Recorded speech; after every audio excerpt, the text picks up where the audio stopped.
We'll see what happens. Let's go to Thunder Rockets. It's our other semifinal game. What are you watching for in this one? I mean, this could be a real rock fight. We thought Warriors Rockets, at 90, what was it like the final 91-90. score? 91-90 was a rock fight. Like we might see a real rock fight here with just these two defenses. But I think it's ultimately just going to be a really more up and down than we expect.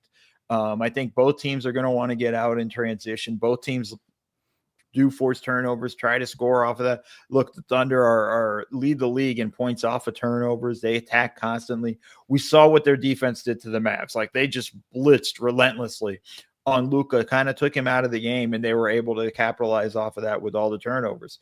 I think it'll be a fascinating game defensively.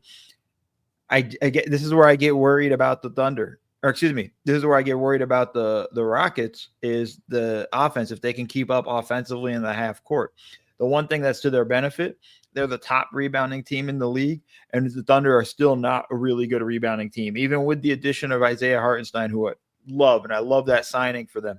They're still short on rebounds. They're still getting beat on the boards on a nightly basis. So it's going to kind of come down to that. Can they defend well enough and get the rebound if you're the Thunder? If you're the Rockets, can you find enough offense in the half court?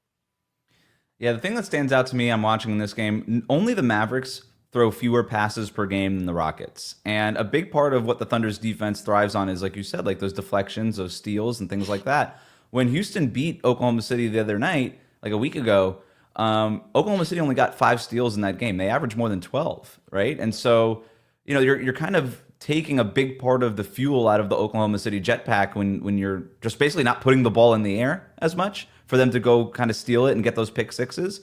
But like I just said, like the only other team that doesn't throw as many passes is Dallas. They just beat Dallas. And I think that's why you saw them trapping at like basically half court. It's like, okay, if you're not going to throw the pass, well, then we're just going to swarm you right as soon as you cross half court, and we're going to make you have to get rid of this ball. Now you have to pass, and then once you're doing that, now we're all moving. Now the kind of blender starts, and I think they'll do that too with Fred VanVleet, Jalen Green, like whoever it is that's bringing the ball up, even Alperen Sengun off of a defensive rebound. They'll just start swarming them. So it'll be really interesting to see how Houston counters because I think they can look at that Dallas game film and be like, okay, do we have those outlets for us to go after and kind of just spring our offense loose here?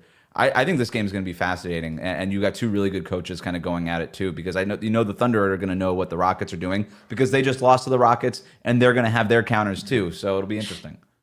Yeah, it's going to be a lot of fun. Like I think this is actually everybody get used to this, please. This Houston Oklahoma City sort of matchup. Ooh, It's we're going to see this a lot. I'm I hoping love we it. see this at some point in Yeah. the playoffs, but I hope we're going to see this as a rivalry kind of develop between these teams because I think it'll be a lot of fun. Young teams kind of on the up and coming. I think the Thunder are a little bit further ahead in the Mhm. development, but the Rockets are not that far behind.